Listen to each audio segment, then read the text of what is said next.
ఆసక్తిగా చేరువచ్చిన ప్రతి ఒక్కరిని పేరు పేరున జ్ఞాపకం చేసుకోండి. ఇంతవరకు పాటలతో మిమ్మల్ని మహింపరిచాం.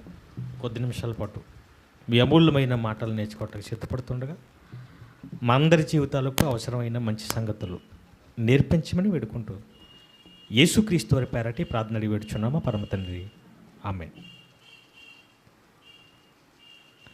ఈ వారం కూడా దేవుని అమూల్యమైన మాటలు నేర్చుకోవడానికి ఆసక్తిగా చేరువచ్చిన ప్రతి ఒక్కరికి, అలాగే చంటిబాబు గారికి, ప్రసాద్ గారికి ప్రభు పేరట వందనాలు చెల్లిస్తున్నానండి.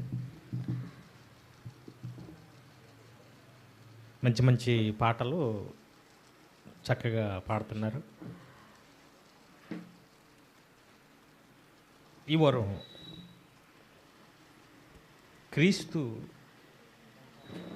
గొప్పతనం కోసం తెలిపే ఒక అమూల్యమైన పాఠం, ప్రపంచానికి క్రీస్తు పరిచయం అనే అంశాన్ని మనం నేర్చుకుంటున్నాం. హలో, కొంచెం హమ్మింగ్ వస్తుంది లైట్.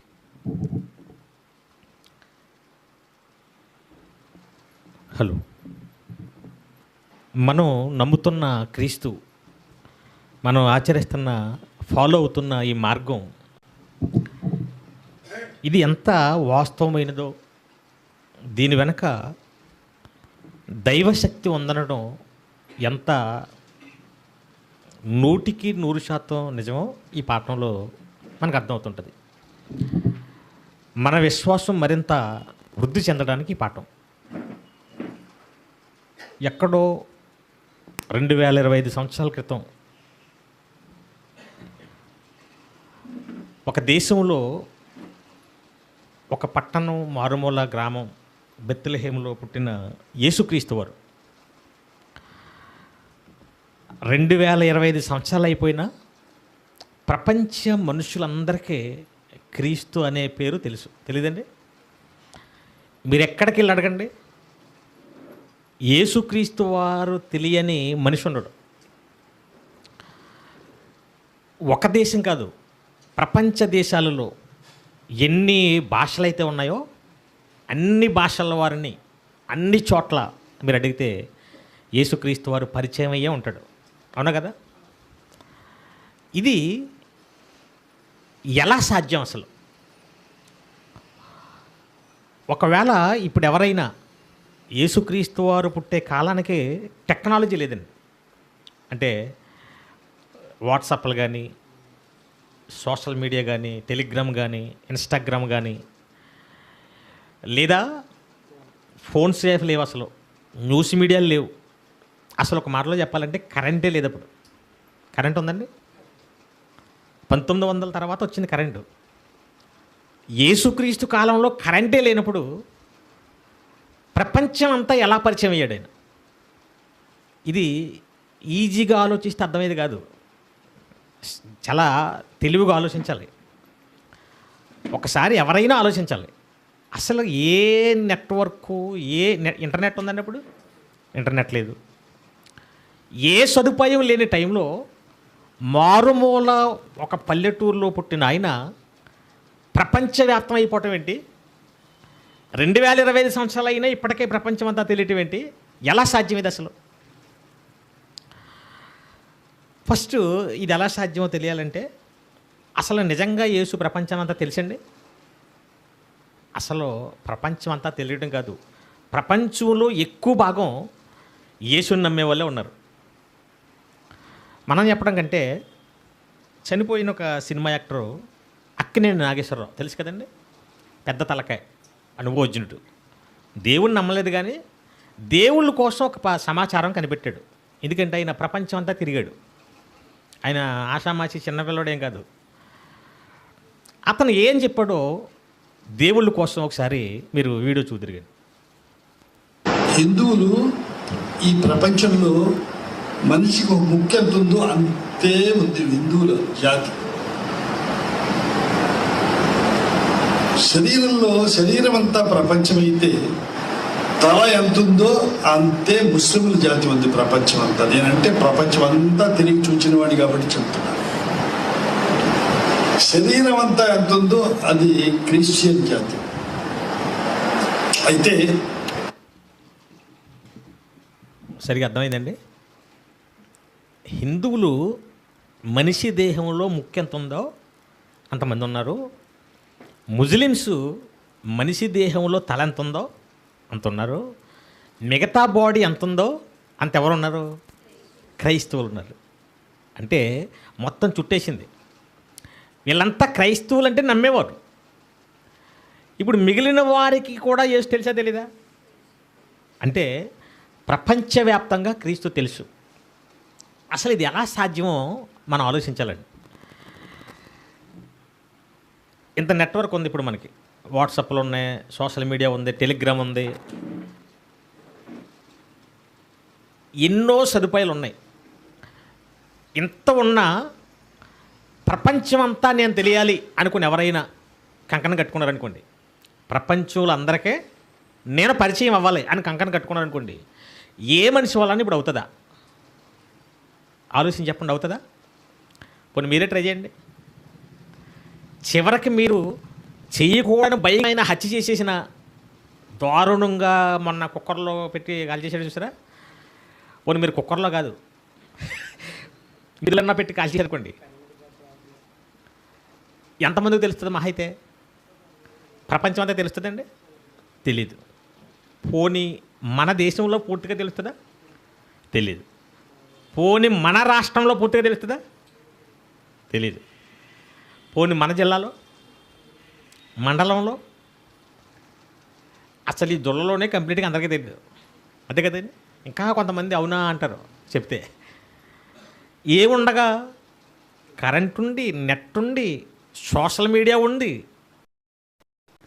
ఎంత సదుపాయాలు ఉన్నా కూడా ఇప్పటికీ ప్రపంచం అంతా మనం పరిచయం అవ్వాలనుకున్నా కూడా అవ్వని ఈ పరిస్థితిలో అసలు ఏమీ లేకుండా ఎలా పరిచయం అయ్యాడు? ఫస్ట్ అసలు ప్రపంచం అంటే ఏంటో తెలియదండి.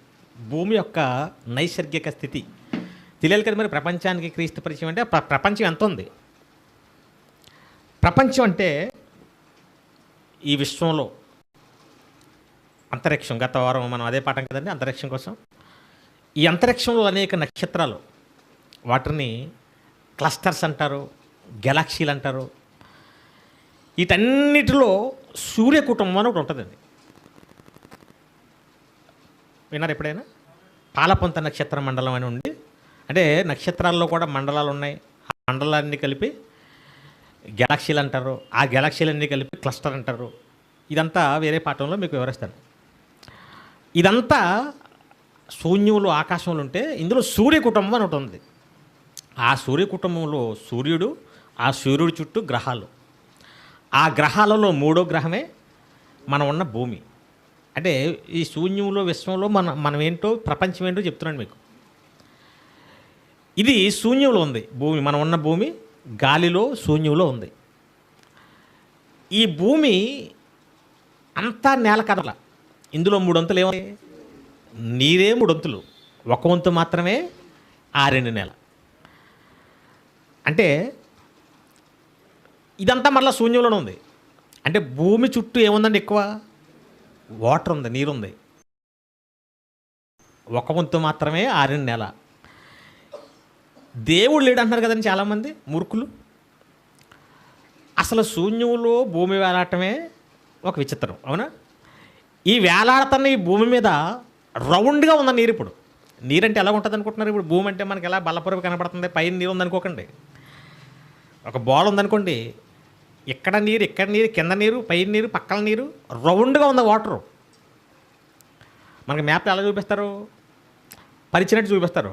అలా ఉంటుంది ఎంతగా ప్రపంచం. భూమి ఎలా ఉంటుందండి? బాల్ లాగా ఉంటుంది. వాలీబాల్ తెలుసు కదా మనకి. వాలీబాల్ చుట్టూ వాటర్ పెట్టామనుకోండి, పెట్టగలరా ఎవడైనా అసలు? పోనీ ఇప్పుడు ఏ శాస్త్రవేత్త అన్నా నిలబెట్టగలరు అలాగా? శూన్యంలో నిలబెట్టడమే కష్టం, దాన్ని రౌండ్గా వాటర్ నిలబెట్టడం అంటే. ఇప్పుడు ప్రపంచం అంతా, భూమి అంతా అలాగే ఉంది వాటరు. ఇది మూడొంతులు. ఒక వంతు మాత్రమే నేల, ఆరెండు నేల. ఈ మూడొంతులు వాటర్ని 5 సముద్రాలుగా విడగొట్టేశారండి. ఈ మూడొంతులు ఉన్న వాటర్ని ఏం చేశారు? 5 ముక్కలుగా చేశారు. వాటిని 5 మహాసముద్రాలు అంటారు. అంటే టోటల్గా మన మహాసముద్రాలు ఏంటండి? 5. అవి చూపిస్తున్నట్టు చూడండి, మీకు పెట్టారా?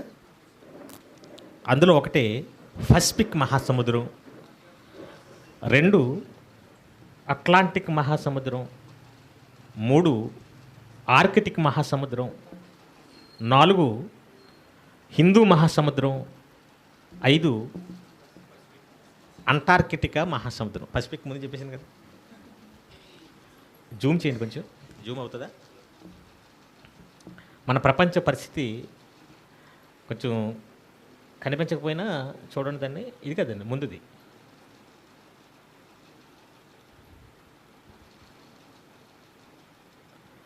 చూడండి, అది భూగోళం అయితే, మనం ఉన్న భూమి అయితే, ఆ పేర్లు రాసిందంతా వాటరే. అందులో పసిఫిక్ మహాసముద్రం, ఆర్కిటిక్ మహాసముద్రం, అంటార్కిటికా మహాసముద్రం, హిందూ మహాసముద్రం. అంటే పసిఫిక్ మహాసముద్రం అంటే రెండు లేవు, అది రౌండ్ వస్తుంది కాబట్టి దాన్ని పరిచినట్టు చూపించాడు అంతే. అలా ముడుచుకుంటే 2 ఒకటే పక్క వెళ్ళిపోతాయి. ఆ తర్వాత అంటార్కిటికా మహాసముద్రం. మొత్తానికి 5 మహాసముద్రాలండి. కింద ఉంది చూడండి, పైన ఆర్కిటిక్, కింద అంటార్కిటిక్, ఎల్లో కలర్లో ఉంది. ఇది మన భూమి మీద 3 భాగాలుగా ఉన్న నేరని 5 మహాసముద్రాలుగా పిలిచారు. ఈ లోపల మనకి సముద్రాలు ఉన్నాయి కదండి, కాకినాడలో, వైజాగ్లో, ఇవన్నీ పిల్ల సముద్రాలు అన్నమాట. ఇందులో ఇన్క్లూడ్ అయిపోయి ఉంటాయి. టోటల్గా 5 సముద్రాలు, మహాసముద్రాలు. ఇక ఆరిన నేల, యేసుక్రీస్తు వారు ఈ ఆరిన నేల మీద అన్ని ఖండాలలో ఎలా పరిచయం అయిపోయాడు, ఇది ఆలోచించాలండి. ఆలోచిస్తే దీని వెనక ఎంత గొప్ప శక్తి ఉందో, అసలు మనం నమ్మేది ఎంత వాస్తవమో గుండెల మీద చెయ్యేసుకుని కాళ్ళు ఎగరేసుకుని దీనికోసం మనం ప్రచారం చేస్తామండి. ఎందుకంటే అలాంటి దాంట్లోకి వచ్చాం మనం. ఎలా సాధ్యం ఆలోచిద్దాం. ఇప్పుడు మళ్ళీ మొదటికి వద్దాం. ఎన్ని ఖండాలండి? 7 ఖండాలు. మనుషులు నివసించేది 6 ఖండాలు. 6 ఖండాలలో 250 పైగా దేశాలు. దేశాల్లో ఉన్న ప్రజలంతా మళ్ళీ ఒకే భాష ఉంటుందా? అసలు మన దేశంలో ఎన్ని భాషలండి? మన ఆంధ్రాలో తెలుగు, హైదరాబాద్ వెళ్ళిపోతే హిందీ, తర్వాత తమిళనాడు తమిళ్, కర్ణాటక కన్నడ. అంటే రాష్ట్రానికో భాష ఉందావునా? ఇప్పుడు ప్రపంచవ్యాప్తంగా ఎన్ని భాషలు ఉన్నాయి? 6500 భాషలు ఉన్నాయి సుమారుగా. ఇప్పుడు 6500 భాషలు కూడా యేసు తెలుసంటే అసలు ఎలా సాధ్యం ఇది? అసలు ఎలా సాధ్యమో, అసలు ఏం జరిగిందో బైబిల్లో జాగ్రత్తగా పరిశీలిద్దామండి. ప్రపంచానికి క్రీస్తు ఎలా పరిచయం అయ్యాడు? మనం ఎవరికీ పరిచయం చేయని అవసరం లేదు. ఇప్పుడు క్రీస్తుని పరిచయం చేస్తానండి, క్రీస్తుని ఎవరికి పరిచయం చేసాం అసలు ఇప్పటి వరకు క్రీస్తు అంటే ఎవరో తెలియని వాడికి ఎవరైనా చెప్పారా మీరు ఎవరికైనా? అసలు క్రీస్తుని మనం పరిచయం చేయని అవసరం లేదు. మనం పుట్టేటప్పటికి అందరికీ తెలుసు. క్రీస్తుని మనం కొత్తగా పరిచయం చేయాల్సింది ఏమీ లేదు. ప్రపంచంలో పరిచయం లేని వ్యక్తి అంటుంటే అదే క్రీస్తు అంటే. ఎలాగైంది అసలు? ఎలా సాధ్యం? మనుషుల వల్ల అయితే అవదేది అవుతుందండి. ఇందాక అదే చెప్పాను. ఇప్పటికైనా ఛాలెంజ్ ఇది ప్రపంచవ్యాప్తంగా. ఎవరైనా అంటే యూట్యూబ్ ఉండి, ఫేస్బుక్లు, వాట్సాప్లో, ట్విట్టర్లో, టెలిగ్రాములు, ఇన్స్టాగ్రాములు, న్యూస్ మీడియాలు, చివరికి శాటిలైట్, ఇవన్నీ ఉన్న ప్రపంచంలో ప్రతి వ్యక్తికి నేను పరిచయం అయిపోతాను అని ఇప్పటి నుంచి ట్రై చేయడం మొదలెట్టారనుకోండి, అవుతుందా? మరి అవ్వందే ఏమీ లేని ఆయన ఎలాగయ్యాడు అసలు ప్రపంచానికి పరిచయం? అవదని ఎందుకు చెప్తున్నట్టే మనిషి ప్రయత్నం వల్ల అవదేది, అసాధ్యం. మరి ఎలాగైంది? దీని వెనక దైవశక్తి ఉంది. దైవశక్తి లేకపోతే అవదు, ఇది అసాధ్యం. ఎవరైనా ట్రై చేయొచ్చు. ఇప్పటికైనా ఏం జరిగిందో చూద్దాం. యేసుక్రీస్తు వారు ఎందుకు ప్రపంచానికి పరిచయం అయ్యాడో.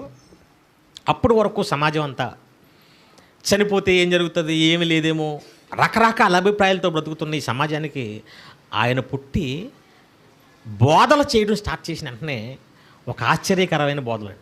దీనికి స్టార్ట్ చేశాడు ఆయన నోరు విప్పి ప్రసంగం చేసిన మొదటి ప్రసంగమే, మొదటి మాటే ఆత్మ విషయమై దీనులైన వారు. అంటే దేనికోసం మొదలెట్టాడండి?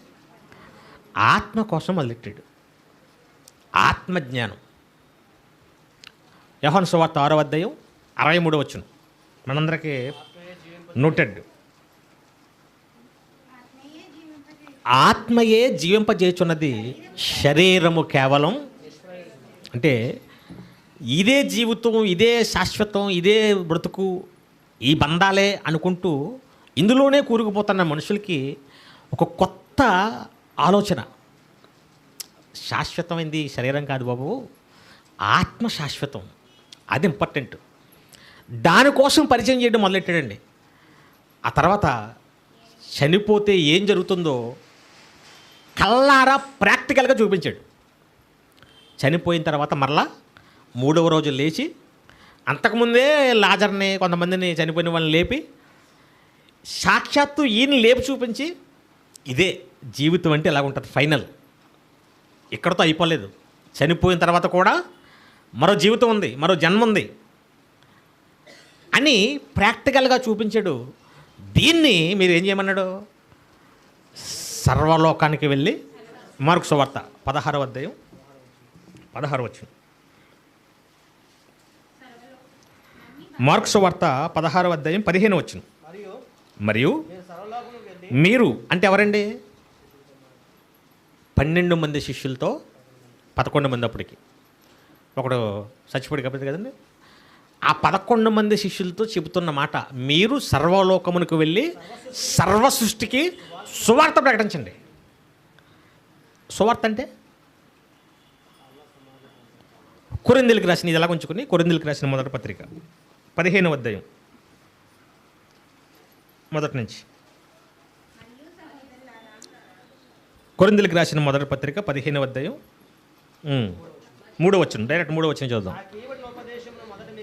నాకు ఇవ్వబడిన ఉపదేశమును మొదట మీకు అప్పగించి తిని, అదేమనగా లేఖనముల ప్రకారము క్రీస్తు మన పాపముల నిమిత్తము మృతి పొందెను, సమాధి చేయబడెను, లేఖనముల ప్రకారము 3వ దినమున లేపబడెను. నాకివ్వబడిన సువార్త ఇదే అంటాడు అక్కడ మొదటి వచనంలో. నేను మీకు ప్రకటించిన సువార్తను ఏంటంటే సువార్తను తెలియబడుతున్నాడు. ఎందుకంటే సువార్త అంటే ఏంటి, సువార్త అంటే మంచి వార్త, గుడ్ న్యూస్ అని కాదు. ఇక్కడ యేసు మన పాపాల నిమిత్తం చనిపోయాడు, మరలా సమాధి చేయబడ్డాడు, 3వ దినమున మరలా మనం కూడా తిరిగి లేస్తాం, ఇక్కడితో అయిపోద్ది ఇది. అది ప్రాక్టికల్గా చూపించాడు వాళ్ళకి, శిష్యులకి. ఇప్పుడు ఏం చెప్తున్నాడు, ఇప్పుడు వచ్చేయండి మార్కు సువార్త 16:15. మీరు సర్వలోకమునకు వెళ్ళి సర్వ సృష్టికి సువార్తను ప్రకటించడి. ఇది పరిచయం చేయమన్నాడండి అందరికీ. ఇప్పుడు సువార్త యేసుక్రీస్తు వారు ప్రపంచమంతా పరిచయం అయ్యాడంటే 6 ఖండాలలో, మారుమూల ప్రాంతాలకు కూడా, అన్ని భాషల్లో యేసు పరిచయం అయ్యాడంటే ఇప్పుడు ఎవరి ద్వారా అయ్యి ఉంటాడు, మరి వెళ్ళే కదండి. ఇప్పుడు వెళ్ళే కదా చెప్పమన్నాడు, మీరు విట్నెస్ మీరే, సాక్షులు మీరే. నేను చనిపోవటం, సమాధి చేయటం, తిరిగి లేవటం, వీటన్నిటికీ సాక్షి ఎవరు, మీరే, ఈ శిష్యులే. మీరే ఇప్పుడు ప్రపంచానికి ఏం చేయాలి, ప్రకటించాలి అన్నాడు. అంతే, అక్కడి నుంచి స్టార్ట్ చేశారండి వాళ్ళు ప్రపంచానికి క్రీస్తు పరిచయం. ఎలా స్టార్ట్ అయింది ఆ తర్వాత చెప్తున్నాడు చూడండి. దాన్ని నమ్మి ఎవరైనా నమ్మితే బాప్తిస్మం పొందిన వాడు రక్షింపబడతాడు, నమ్మని వానికి శిక్ష విధింపబడును. ఇప్పుడు చెప్తున్నాడు, నమ్మిన వారి వలన ఇదిగో ఈ సూచక్రియలు జరుగుతాయి. నమ్మిన వారి వలన అంటే సువార్త నమ్మి రక్షణ పొంది వాళ్ళ వలన కాదు.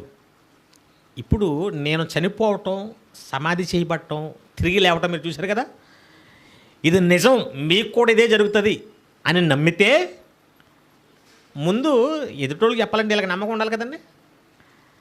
మీరు నిజంగా నమ్మితే, ఎందుకు వాళ్ళని నిజంగా నమ్మితే అన్నాడు, చూసినా కూడా నమ్మట్లేదు తోమ. ఆల్రెడీ లాజరు లేపాడు, మరలా మరీ వచ్చి చెప్పింది, అయినా సరే ఏమంటాడు తోమ, నేను గాయంలో వేలు పెట్టి చూస్తే తప్ప నేను నమ్మను అంటున్నాడు. అందుకే ముందు మీకు అపనమ్మకం ఉందేమో, ఏ అపనమ్మకం లేకుండా మీకు నిజంగా నమ్మకం ఉంటే, నమ్మిన వారు వాళ్ళని ఏం జరుగుతాయి, సూచక క్రియలు జరుగుతాయి. ఏమంటే సూచక్రియలు ఎందుకు జరగాలి, సూచక్రియలు అంటే ఏంటి, అది చెప్పాడు. ఏమనగా ఆ లిస్ట్ చెప్పాడు చూడండి. సూచక్రియలు అంటే ఏమనగా, నా నామమున దెయ్యములను వెళ్ళగొట్టుదురు అన్నాడు. ఒక వరం ఇచ్చాడు. దెయ్యములు వెళ్ళగొట్టడం అంటే ఏంటండి? ఏ దెయ్యాలు? చచ్చిపోయిన వాళ్ళు పట్టుకుంటారు కదండి, ఆ దెయ్యాలా? మొన్న ఓ చోటకి ప్రార్థన చేయడానికి వెళ్తే పాస్టర్ మరి చెప్తుంది నాకు ఆవిడకి జరిగిన అనుభవం. నేను మొన్నే ఒక ఊరికి వెళ్ళానండి, ప్రార్థన చేస్తున్నాను కుటుంబానికి వెళ్ళి. అంతకుముందు వాళ్ళ ఇంట్లో చచ్చిపోయిన ఒక అతను ఆవిడ మీదకి వచ్చేసి అంటున్నాడట. నేను మాత్రం ప్రార్థన ఆపట్లేదండి, ఇంకా బలంగా చేస్తున్నాను. ఆడు ఇంకా అంటున్నాడంట, ఆపు ఆపు అంటున్నాడట. ఇటు చూసి నీకు ఏమవుతుంది, ఏ రక్తమే జై, ఏం చేస్తావు చెయ్యి అనుకుందంట. ఇప్పుడు నేను ఏం చెప్పాలి దీనికి? అసలు చచ్చిపోయినోడు వస్తాడండి? దెయ్యములు వెళ్ళగొట్టుదంటే ఈ బోధకులు అంతా ఏమనుకున్నారంటే చచ్చిపోయిన వాళ్ళు వచ్చి పట్టుకుంటారు. ఇప్పుడు మనం ఏం చేయాలి?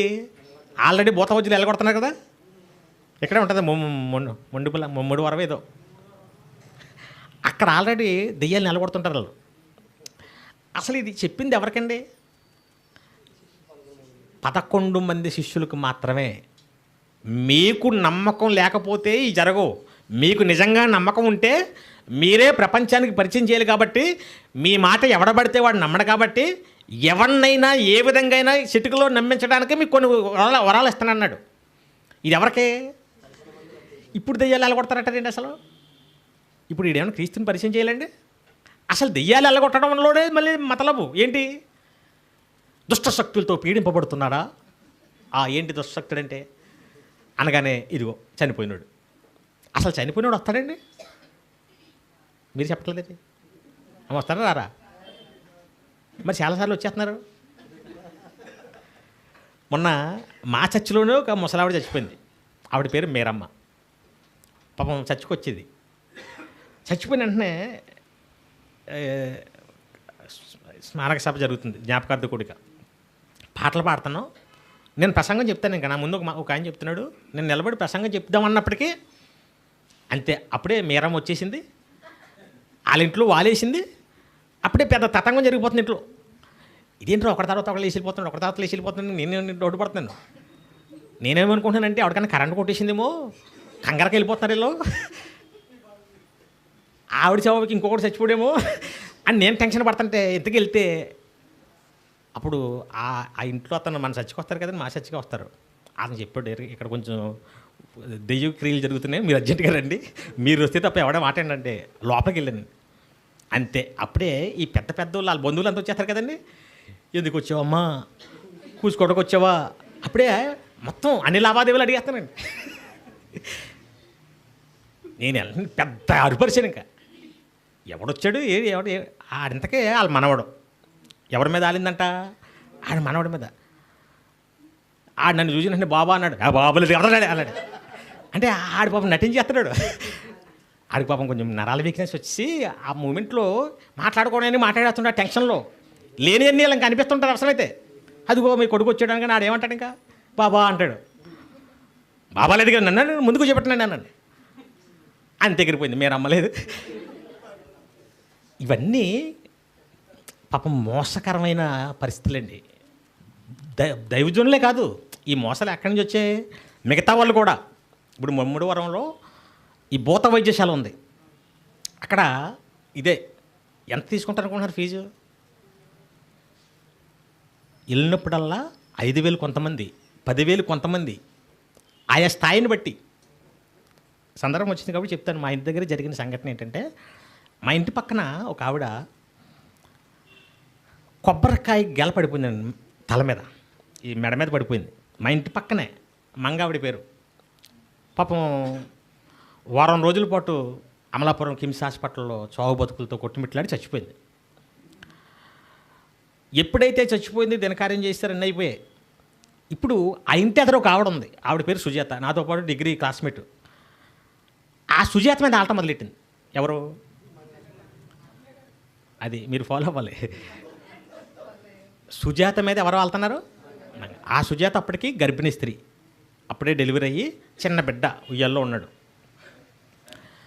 రోజు ఆలేస్తుంది. ఇంకా సుజాత అంటలేదు, ఇంకా నువ్వెవరమ్మా అంటే మంగంటుంది. మీ ఆయన ఎవరంటే పలానా యేసు అంటుంది. ఆయన పేరు యేసు. మరలా వాళ్ళ పిల్లల పేర్లు చెప్తుంది. ఈ సుజాత పాత్ర మర్చిపోయింది ఇంకా. అంతే, వీళ్ళంతా నానా పాటలు పడుతున్నారు. వాళ్ళు చెప్తున్నారు, వీళ్ళు చెప్తున్నారు, తిప్పుతున్నారు. చివరికి నన్ను తీసుకొచ్చారు, నా దగ్గరికి వచ్చారు.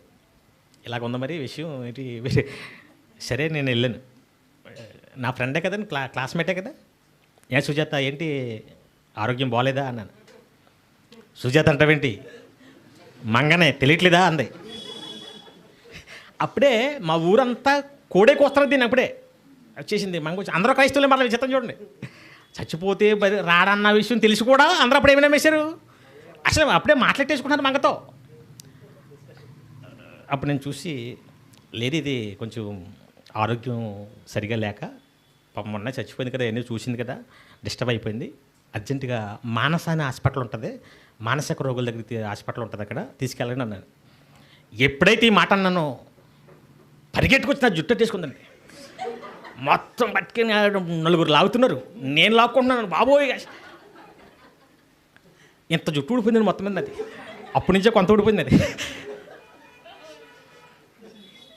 ఆ జుట్టట్టుకుని ఊపుతున్న టైంలో మళ్ళీ ఏమందనుకుంటున్నారు, బైబిల్లో చచ్చిపోయి పట్టుకోవాలి లేదా, అపోస్తులు పౌలు వదిలించలేదా, క్రీస్తు వదిలించలేదా, నువ్వు లేవంటావేంటి ఏంటి ఇంత సీన్లో మళ్ళీ వాక్యం. అన్నీ క్రైస్తవులు అంతా ఏం చేస్తారు, అవును కదా మరి పౌలు గారు వదిలించారు, ఇప్పుడు అదిగో చెప్పండి దెయ్యాలను వదిలేస్తారన్నాడు. వెంటనే నేను మొత్తం మీద వదిలించుకుని, ఇక్కడ ఉంటే చంపేద్ద జనాలనే, మీరు అర్జెంట్గా హాస్పిటల్ తీసుకెళ్ళిపోండి.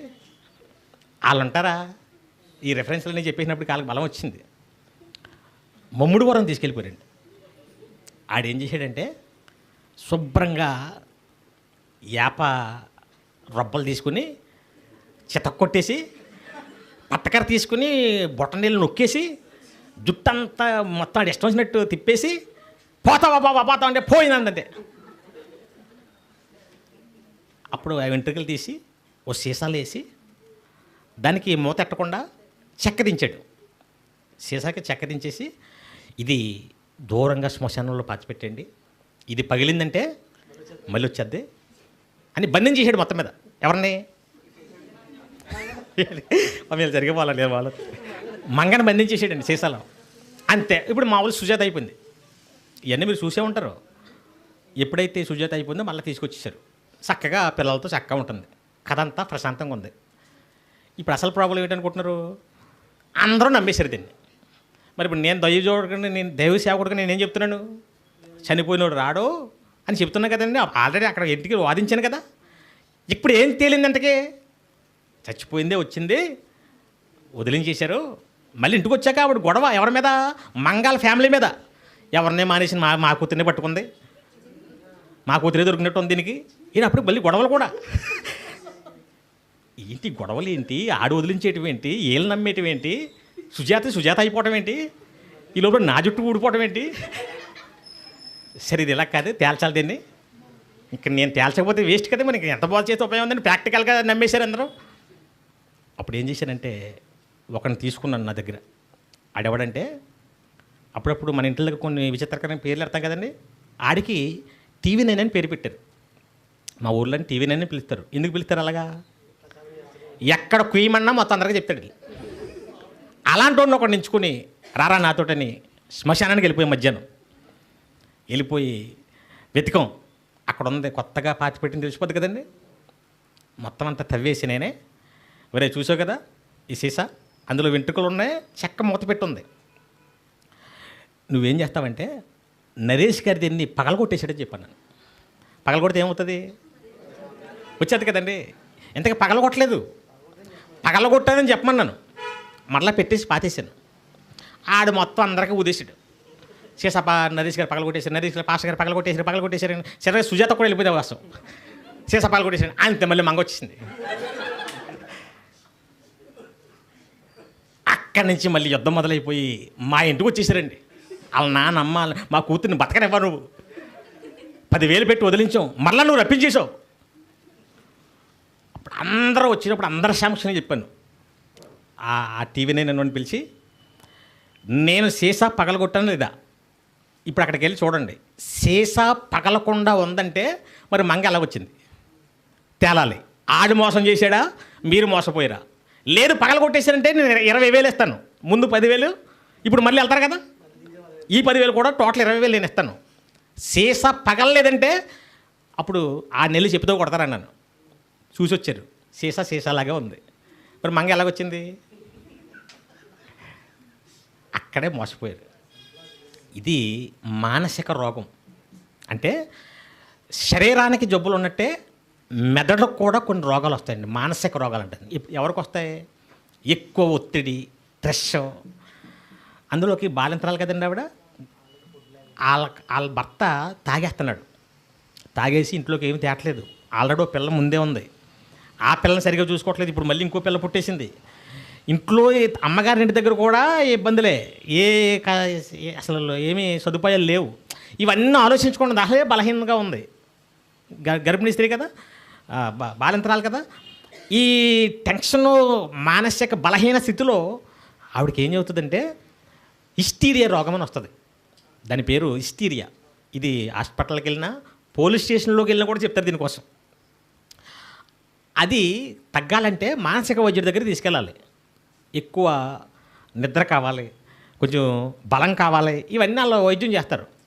ఇదే రోగం అండి హిస్టీరియా. ఇది వచ్చినప్పుడు ఏంటంటే సిమ్టమ్స్ కనబడినవి కనబడినట్టు, వినబడనివి వినబడినట్టు, మనం వేరే ఊహల్లోకి వెళ్ళిపోయి మాట్లాడుతుంటాం. ఈ జబ్బు వచ్చినప్పుడు హాస్పిటల్కి తీసుకెళ్ళారు వాళ్ళు. తగ్గింది. అంటే ఇదంతా ఎందుకు చెప్పాను? ఇంతకీ చనిపోయిన వాడు రాడు అని బైబిల్ ఒకసారి చెప్పిందంటే గుడ్డిగా నమ్మాలంతే. ఒకవేళ వచ్చినట్టుగా మన ముందు జరుగుతుందంటే ఏం అర్థం చేసుకోవాలి? ఏదో సంథింగ్ రాంగ్ ఇది అని అర్థం చేసుకోవాలి తప్ప నువ్వు కూడా అందులోకి వెళ్ళిపోయి ఎందుకు వచ్చావమ్మా అని నువ్వు మాట్లాడేసావు అనుకోండి. ఒకడైతే దిన కార్యక్రమం జరుగుతుంది, పక్కన ఇంకొకటి ఏడుస్తున్నాడు. ఎప్పుడైతే ఏడుస్తున్నాడో ఇంకొకటి ఏమనంటే ఆడొచ్చేసాడు రా అన్నాడు. ఇంకొకటి వెళ్ళిపోయి అప్పుడే చెప్పట్టుకుని జుట్టట్టుకుని ఎందుకు వచ్చి ఇది బోతవజ్జలు అయిపోయి అప్పుడే. ఎవడు అలాంటివి రాడండి పాపం. అలాగే ఎవరైనా ప్రవర్తిస్తే అది రోగం. అది వాళ్ళని కొట్టకూడదు, తిట్టకూడదు, వాళ్ళని హింసించకూడదు, హాస్పిటల్కి తీసుకెళ్ళాలి. ఇప్పుడు వదిలేస్తున్న పాస్టర్లంతా దొంగ మాట్లాడినమాట. దెయ్యముల చేత పీడింపబడుతున్నవారంటే ఎవరెళ్ళు? ఇప్పుడు అలాంటి దెయ్యాలు ఎక్కడా లేనే లేవు, పట్టవే పట్టవు. చచ్చిపోయినాడు రానే రాడు. ప్రపంచానికి క్రీస్తు పరిచయం లేని కాలంలో పరిచయం అవ్వాలంటే మనుషులు ఎవరో చూడనివి, చెయ్యనివి గొప్ప కార్యాలు చేయాలి ఇప్పుడు వాళ్ళు. అప్పుడు వెంటనే నమ్ముతారు, అంతే కదండి. అలా నమ్మించడం కోసం ఏమి ఇచ్చాడు వాళ్ళకి? సూచక్రియలు. అందులో మొదటిది ఏంటి? నా నామమున దెయ్యములను వెళ్ళగొట్టుదురు, కొత్త భాషలు మాట్లాడతారు. ఏమండి కొత్త భాషలు ఎందుకు అవసరం? కొత్త భాషలు అంటే ఏంటి? ఇప్పుడు వరకు లేని భాష కొత్తదా? ఇప్పుడు కొత్తగా ఇక్కడికి ఎవరన్నా వచ్చి వనక్కం అన్నాడు అనుకోండి, మనం ఏమర్థం చేసుకోవాలి? ఏదో కొత్త భాష మాట్లాడుతున్నాడు, మనకు కొత్తది. అవునా? ఏ భాష అండి అది? వనక్కం తమిళ్ మనం మాట్లాడడం కాబట్టి మనకు తెలియక కాబట్టి తెలుగు పాతది మనకి. అవునా? ఇంగ్లీషు పాతదే. తమిళ్ ఏంటి మనకి? కొత్తది. ఇంకొకటి వచ్చి ఉర్దూ మాట్లాడనుకోండి, ఆదాబర్షే సంప్రతి వార్త సుయంత ప్రవాచక బలదేవ, రేడియోలో వినేసి కూడా ఎంత ఉంది. అది ఉర్దూ, మనకు తెలుసా? ఇలాగ ఎన్ని భాషలు ఉన్నాయండి? ఇప్పుడు అన్ని భాషల్లో వారికి చెప్పాలంటే వాళ్ళకేమో ఒకటే వచ్చు, ఆ దేశంలో మాట్లాడే భాష వచ్చు శిష్యులకి. మా అయితే 2 వస్తాయి, అంతే కదండి. మనం ఇప్పుడు ఆంధ్రాలో ఉన్నాం, మనకి ఎన్ని వచ్చండి? తెలుగే సరిగా రాదు, అంతే కదండి. ఇంగ్లీషు తెలుగు కలిపి మాట్లాడుతుంటాం మనం, అంతే తప్ప ఒకటి సరిగా మాట్లాడడం. తెలుగే సరిగా రాని మళ్ళీ క్రైస్తవులు హలేలు అంటారు, అదే భాష. కొత్త మనకి కొత్త భాష అది. ఇప్పుడు తెలుగులో మాట్లాడుకోవాలి కదండి, దాన్నే తెలుగులో అనాలి. మళ్ళీ అల్లేలు అంటే అది తెలుగు కాదు, అదేంటది? గ్రీకు భాషది. గ్రీకా హెబ్రియా? ఆదిమ హెబ్రీ భాషది. ఇప్పుడు సంఘాల్లో ఏ భాష మాట్లాడుకుంటున్నారు? కాబట్టి తెలుగు మాట్లాడుకోవాలండి. తెలుగు మహా అయితే ఇంగ్లీషు లేదా లైట్గా హిందీ, కొంతమందికి ఒక 2-3 భాషలు వచ్చంతే. 6500 భాషల్లో క్రీస్తుని పరిచయం చేయాలంటే ఎప్పుడు నేర్చుకుంటారండి? స్పోకెన్ ఇంగ్లీష్కి వెళ్ళినా ఒక నెల అంటారు కానీ 30 రోజుల్లో వస్తుందండి అసలు. వచ్చిన అతనికి అర్థం కాదు, మనకు వచ్చినట్టు ఫీల్ అవుతుంది తప్ప దిస్ ఈజ్ బుక్ తెలిసిపోతుంటుంది. అలా నేర్చుకుని తెలిసిపోతుంటుంది. అలాగా ఎన్ని రోజుల్లో నేర్చుకుంటారండి 6500 భాషలు. అందుకే క్రీస్తు పరిచయం వీళ్ళే చెప్పాలి. ఎందుకంటే సాక్షులు ఎవరు? తర్వాత ఎప్పుడో చెప్దామంటే కుదరదు కదా. సాక్షులు చెప్తేనే అక్కడ ఎవరైనా నమ్ముతారో అది న్యాయం. ఈ సాక్షులు చచ్చిపోయేలోపు చెప్పాలి కాబట్టి ఇన్ని భాషలు నేర్చుకునే టైం లేదు కాబట్టి ఇప్పుడు వాళ్ళకి ఏమి ఇచ్చాడు? భాషల వరం ఇచ్చాడు. అంటే వాళ్ళు తెలుగు అనుకోండి, ఎగ్జాంపుల్ తెలుగులో మాట్లాడుతుంటే అక్కడ తమిళ వాడు కూర్చొని అనుకోండి, అక్కడికి ఎలా వినపడుతుంది? అక్కడికి తమిళ్ వినపడుతుంది. అక్కడ హిందీ వాడు కూర్చుంటే హిందీ వినపడుతుంటుంది. ఏ భాష వాడి దగ్గరికి వెళ్ళి మాట్లాడితే ఆ భాషతో వాళ్ళకి వినపడుతుందండి, అంతే. ఇదే భాషల వరం అంటే. ఇప్పుడు అవసరం లేదు. ఇప్పుడు ఎందుకు? ఆల్రెడీ క్రీస్తు పరిచయం అయిపోడు కదా, ప్రపంచానికి పరిచయం అయిపోడు. ఇప్పుడు భాషల వరం ఎందుకు? అప్పుడు కావాలి. కానీ ఇప్పుడు విచిత్రం ఏంటనుకుంటున్నారు? సంఘాల్లో ఏం మాట్లాడుతుంటారు? భాషలు మాట్లాడే వరం గల దైవజనుడు వచ్చాడు, గొప్ప దైవజనుడు. ఇంతకు ఏం భాష మాట్లాడతాడు? శబరబ రబరబ. ఇది తప్ప ఎప్పుడైనా ఏదైనా వేరే చూసారండి? ఇంకో పాస్ట్ వచ్చినా ఆడు శబరబ రబరబే, ఏదో ఇంకో 2-3 కలుపుతాడు అంతే. అది పెద్ద భాష అండి, అది కొత్త భాష. అది భాష అంటే దానికి లిప్ ఉండాలి, లిరిక్స్ ఉండాలి, అర్థం ఉండాలి, ఇంకో అవతలవాడు కూడా అర్థం కావాలి. ఏమీ లేకుండా ఒకడు శబరాబా అంటే తాగుబోతుడు చెప్పినా మాట్లాడేస్తాడు శబరాబా రబరా అంతే కదండి. చిన్నపిల్లడు, మా తమ్ముడు పిల్లడు అంత ఉన్నాడు, ఆడికి కూడా శబరాబా అంటే ఆయన బంగారులాగా అంటాడు. ఇది మోసం చేసేవాళ్ళు ఆడుతున్న నాటకాలండి. అసలు ఎందుకు ఇవి వచ్చాయి? ఎందుకు అప్పుడు అవసరం? ఈ వరాలన్నీ ఎందుకు ఇచ్చారు? ఆ సాక్షులు ప్రపంచానికి పరిచయం చేసే ఒక గొప్ప కార్యక్రమం అది. దెయ్యములను వెళ్ళగొట్టుదురు, కొత్త భాషలు మాట్లాడుదురు, పాములను ఎత్తిపట్టుకుంటే వాళ్ళు ప్రయాణ సౌకర్యాలు లేవు కదండి. అప్పుడు పాపం కొండ ప్రాంతాల్లో తిరగాలి, బస్సులు లేవు, లేదా నదుల్లో వెళ్ళాలి, లేదా జంతువుల మీద వెళ్ళాలి. ఇలాంటి టైంలో వీళ్ళకి హాని చేసి ఏ పాము గారి కాడు చచ్చిపోతే ఉన్న సాక్షులు పోతే ఇది పరిచయం అవ్వదు అని మిమ్మల్ని ఏ పాము హాని చేయదు, అవసరమైతే మీరు ఎత్తిపట్టుకొచ్చి అన్నాడు. అది దాని అర్థం. ఎత్తిపట్టుకోవడం అంటే కావాలని ఎత్తిపట్టి ఆడించడం కాదు. మీరు దాన్ని పట్టేసుకున్నా మిమ్మల్ని ఏం చేయదని. ఇది చూసి ఒకడు మన సచ్చులో ఒకడు అలా ఎత్తిపట్టుకున్నాడు. ఒకడు కోబ్రా అంటది, పడక్కమని ఇక్కడ కాటేసింది అంతే. అయినా పాపమాడు ఆ ఆవేశంలో సౌండ్లో ఏమన్నట్టు నటించాడు. ఆ తర్వాత చచ్చిపోయాడు. ఫాస్ట్గా చచ్చిపోయారు. ఏం కలిసి? ఎందుకు ఈ వరం ఎవరికొంది? వాళ్ళకుంది, నీకెందుకు వస్తుంది అసలు? ఆ తర్వాత మీరు మరణకరమైనది ఏమి త్రాగినా, ఒకవేళ చంపాలని మీ మీద ఎవడన్నా విషప్రయోగం చేస్తాడేమో, ఒకవేళ మీ మీద అలాంటి ఎవడ ప్రయోగం చేసినా మీరు తాగేసినా కూడా ఏమవుతుందన్నట్టు. ఇదంతా ఎవరికండి? శిష్యులకు మాత్రమే, అపోస్తులకి. ఆ తర్వాత కొంతమంది కాలానికి పరిచయం అయిపోయిందండి. ఎవరి వల్ల? శిష్యుల వల్ల. ఆ శిష్యులు మొదటి పరిచయం చేయాలంటే మనిషి వల్ల అసాధ్యం. కరెంట్ ఉండి, నెట్వర్క్ ఉండి, అన్ని సదుపాయాలు ఉన్నాయి, ఇప్పుడే మనిషి వల్ల అవ్వదు. అప్పుడు ఎలాగైంది మరి? పరిశుద్ధాత్మ శక్తి వల్ల అయింది. ఇప్పుడు అలా వెనకాల ఎవరున్నారండి? ఇప్పుడు ప్రపంచానికి క్రీస్తు పరిచయం అయిపోయాడు, అంతే కదండి. ఇప్పుడు మనం ఎవరికి పరిచయం చేయనవసరం లేదు, తెలిసిన క్రీస్తులోకి రప్పించాలంతే. క్రీస్తు తెలిసి అందరికీ. మనం ఏం చేయాలి ఇప్పుడు? మన పని ఆ క్రీస్తుని నమ్ముకుంటే నీకు ఏం జరుగుతుంది, అసలు ఎందుకు నమ్మాలి, ఇవన్నీ చెప్పాలి. క్రీస్తు కొత్తగా క్రీస్తు అని ఒక ఆయన ఉన్నాడు అని చెప్పనవసరం లేదు. అలా పరిచయం చేయడం వెనక ఎవరున్నారండి? దైవశక్తి ఉంది. అందుకే ఇందాక నాగేశ్వరరావు చూసాం కదా, హిందువులు మనిషి దేహంలో ముక్కంత ఉన్నారు, ముస్లిమ్స్ తలంత ఉన్నారు, క్రైస్తవులు బాడీ అంత ఉన్నారు.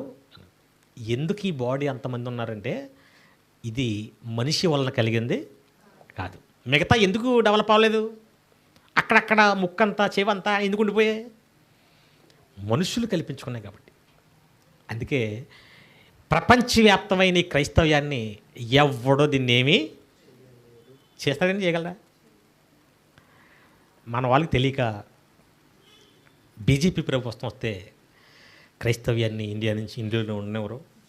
మన బోధకులు ప్రసంగాలు ఏమొస్తే ఉండవరంట, బీజేపీ వస్తే ఉండవరా? అసలు బీజేపీ ఎవరో ఇది ఉండవాడండి. మొన్న ఒక పాస్టర్ గారిని చంపేశారు. యాక్సిడెంటో వచ్చో మొత్తం మీద సస్పెన్షన్లో పడిపోయింది. ఈ బోధకులు ఏం చెప్తున్నారంటే, ఇలాగ చూస్తూ ఊరుకుంటే మనం రేపు ఇంకొకరిని చంపుతారు, రేపు ఇంకొకరిని చంపుతారు, క్రైస్తవం ఏమైపోద్ది, క్రైస్తవుని బతికించాలి. ఇప్పుడు క్రైస్తవం నువ్వు బతికించడం ఏంటి? అసలు నువ్వు పుట్టించావా? నువ్వు ఏమన్నా జీవింప చేస్తున్నావా? నువ్వు పరిచయం చేసావా? ఎవరు చేశారండి ఇది? అసలు మన వల్ల జరగలేదు ఇది, నమ్ముతారా? మన వల్ల జరగలేదు. ఒకసారి బైబిల్లో చూద్దాం, చూడండి. అపోస్తుల కార్యములు 5వ అధ్యాయం 38వ వచనం. అపోస్తుల కార్యములు 5వ అధ్యాయం 38వ వచనం. కాబట్టి నేను మీతో చెప్పినది ఏమనగా, ఈ సువార్త ప్రకటిస్తున్న ఈ మనుషులు శిష్యుల జోలికి పోక వారిని విడిచిపెట్టండి. ఈ ఆలోచన, ఈ సువార్త క్రీస్తు పరిచయం అనే ఈ ఆలోచన అయినను, ఈ కార్యమైనను ఒకవేళ మనుషుల వలన కలిగినదైనా అది ఎవడో నాశనం చేయకుండానే నాశనం అయిపోద్ది. మనుషుల వల్ల కలిగితే ఎవడు ఆపనవసరం లేదు దానికి, అదే వాళ్ళ కాళ్ళే గొడవలు వచ్చేసి వ్యర్థం అయిపోద్ది. దేవుని వలన కలిగినది అయినా మీ వల్ల అవుతుంది. మీరు ఒకవేళ దేవునితో పోరాడవరగుదురు సుమి అని ఒక పెద్ద ఆయన అనుభవజ్ఞుడు చెప్పాడు. ఏమని? ఇది మనుషుల వల్ల కలిగింది కాదు బాబు. క్రైస్తవ్యం ప్రపంచవ్యాప్తం అయిపోవడానికి కారణం ఏంటంటే, మనుషులు లేరు దీని వెనక. ఎవరున్నారు? దైవశక్తి ఉంది. అందుకే ప్రపంచవ్యాప్తం అయిపోయింది. ఇప్పుడు దీన్ని ఎవడో ఆపాలేడు, ఎవడో నిలబెడతాను కొనసాగిస్తానన్నవాడు ఎవడున్నాడు. అసలు నువ్వు ఇందులో నలుసులాంటివాడు అంతే. కాబట్టి ఈ మాటలు నమ్మకండి. క్రైస్తవ్యాన్ని లేకుండా చేస్తారు. 2021 కల్లా క్రైస్తవ్యాన్ని ఇండియా నుంచి తీసేస్తామన్నాడు. ఆడున్నాడో ఏదో కనపట్లేదు ఇప్పుడు. అప్పుడు 2025 వచ్చింది. అసలు ఆడి లేపేటి ఏంటి, ఆడి తీసుకురావడం ఏంటి? అసలు ప్రపంచవ్యాప్తంగా చుట్టేసింది ఇది. ఏమన్నా ప్రపంచం, మళ్ళీ ఇది దేశమా, రాష్ట్రమా, ఊరా? ఎక్కడో నువ్వు అందులో ఒక నలుసు, చిన్న ధూళికణం నువ్వు నేను లేపేస్తానంటే ఎలా కుదురుతుంది అసలు? ప్రసాద్ గారు పెద్ద ఇల్లు కట్టుకున్నారు. ఈయన కింద ఎక్కడో చిన్న సలిసీమ ఉందనుకోండి, ఎట్టి పరిస్థితుల్లో వారంలో దీన్ని లేపేస్తాను అనుకోండి. ఆ సలిసీమ ఏమనుకుంటుంది? అసలు నువ్వెంత, ఈ ఇంటి కింద నువ్వెంత, నీ ఆకారం ఎంత అసలు? క్రైస్తవ్యం దైవశక్తి వలన ఇదంతా వ్యాప్తి చెందేసింది. దులలో అందరికీ తెలియచేసుకోవచ్చు. తెలియదండి? తెలియదన్న ఒకటి చూపించండి పని. ఎవరో పాపం మధ్యస్థిమితం లేని వాళ్ళు తెలియకుండా ఉండొచ్చు తప్ప, మతి ఉన్న ప్రతి ఒక్కరికి దులలే కాదు, ప్రపంచంలో నలుమూలకి వెళ్ళినా నువ్వు చెప్పకుండానే ఆల్రెడీ ఆయన ఏం చేశాడు? శకపురుషుడు.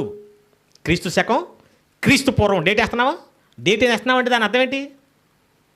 ఇది మనం పెట్టామని మనం కల్పించామా?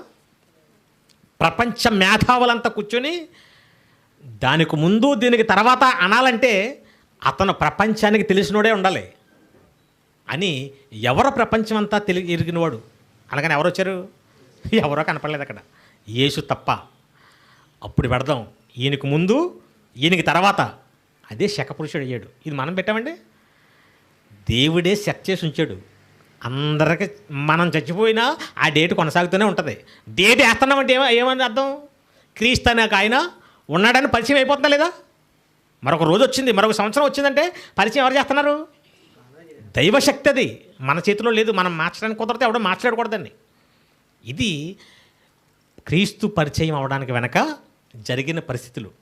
ఇంత జరిగితే ప్రపంచానికి క్రీస్తు పరిచయం అయిపోతే, నేను లేకపోతే క్రైస్తవం ఏమైపోద్ది అంటాడు ఒకడు వచ్చి. నువ్వు లేకపోతే ఏమైపోతుంది?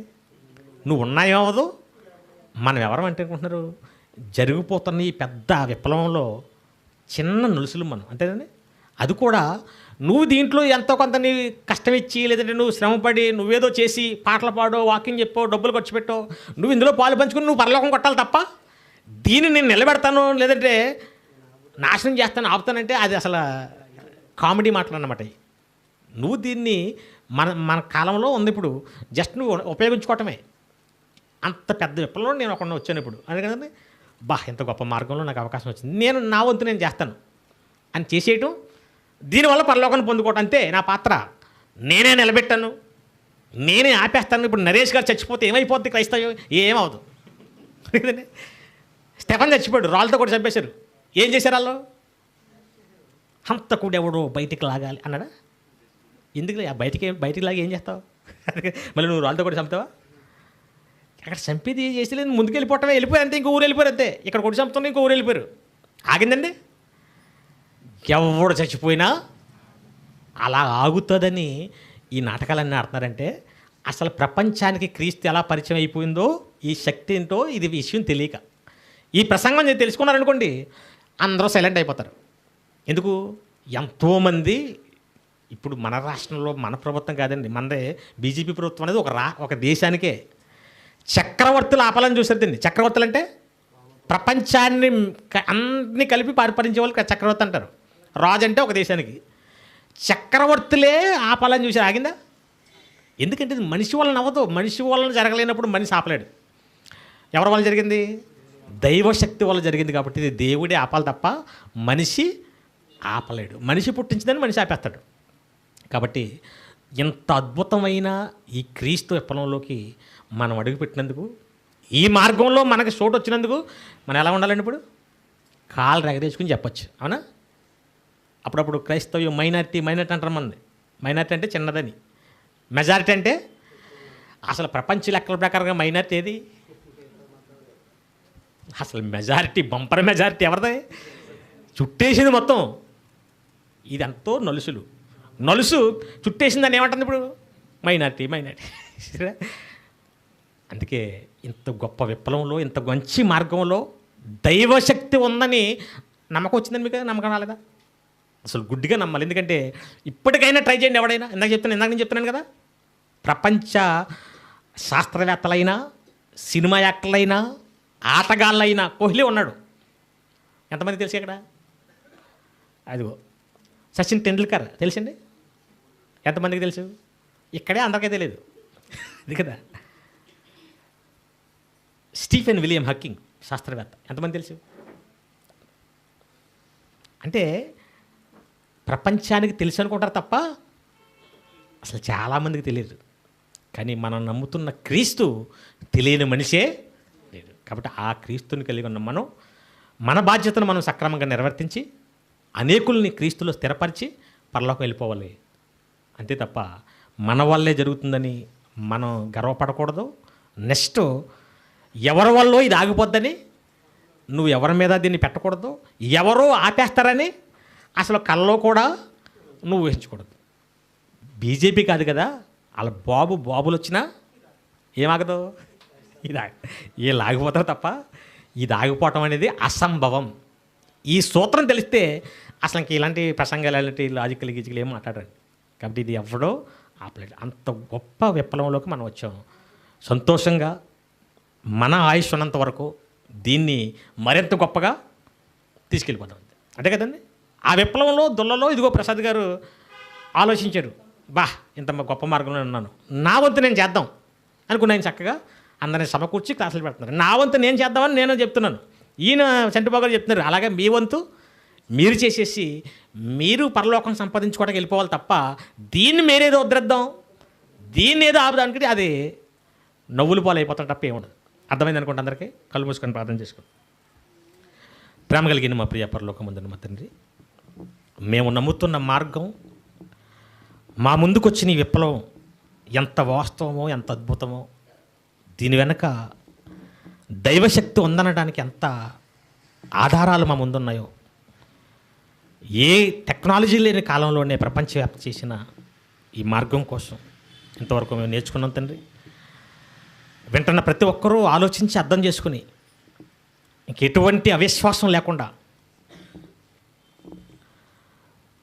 అందరికీ గర్వంగా ప్రకటించే భాగ్యాన్ని, జ్ఞానాన్ని మాకు ప్రసాదించండి. ఇంత గొప్ప కార్యక్రమంలో మాకు అవకాశం ఇచ్చినందుకు కృతజ్ఞతలు తండ్రి. ఎంతోమందికి లేని భాగ్యాన్ని మేము పొందుకున్నాం. చివరి వరకు నమ్మకంగా కొనసాగించే జ్ఞానాన్ని దయచేయమని, ఇంతవరకు ఆసక్తిగా మీ మాటలు విన్న ప్రతి ఒక్కరిని పేరు పేరున జ్ఞాపం చేసుకుని వారిని, వారి కుటుంబాలని దీవించమని, ఇంత గొప్ప మార్గంలో మా వంతు పని మేము చేయడానికి సహాయం చేయమని, వారం వారం చక్కగా కార్యక్రమాన్ని ఏర్పాటు చేసి చక్కటి ఆతిథ్యం ఇచ్చి ఖర్చు పెడుతున్న ప్రసాద్ గారిని జ్ఞాపం చేసుకోండి. ఎంతైతే కష్టపడుతున్నారో, ఖర్చు పెడుతున్నారో దానికి నూరంతల ప్రతిఫలాన్ని వారికి దయచేయమని, వారి కుటుంబంలో ఉన్న ప్రతి ఒక్కరిని పేరు పేరున జ్ఞాపం చేసుకోమని, ప్రయాణాల్లోనూ సమస్త విషయాల్లో తోడుగా ఉండమని, అలాగే చంటిబాబు గారిని, వారి కుటుంబాన్ని, వారి పరిచర్యను, అలాగే ఇక్కడ చేరి వచ్చిన ప్రతి ఒక్కరిని కూడా పేరు పేరున జ్ఞాపం చేసుకున్నామని, మరలా మేము కలుసుకుని మరింత అమూల్యమైన జ్ఞానాన్ని నేర్చుకునే భాగ్యాన్ని మాకు ప్రసాదించమని సమస్తము మీ చిత్తానికి అప్పగిస్తూ యేసుక్రీస్తు వారి పేరటి ప్రార్థన అడిగి వేడుచున్నాము పరమ తండ్రి. ఆమేన్. అందరికీ వందనాలు.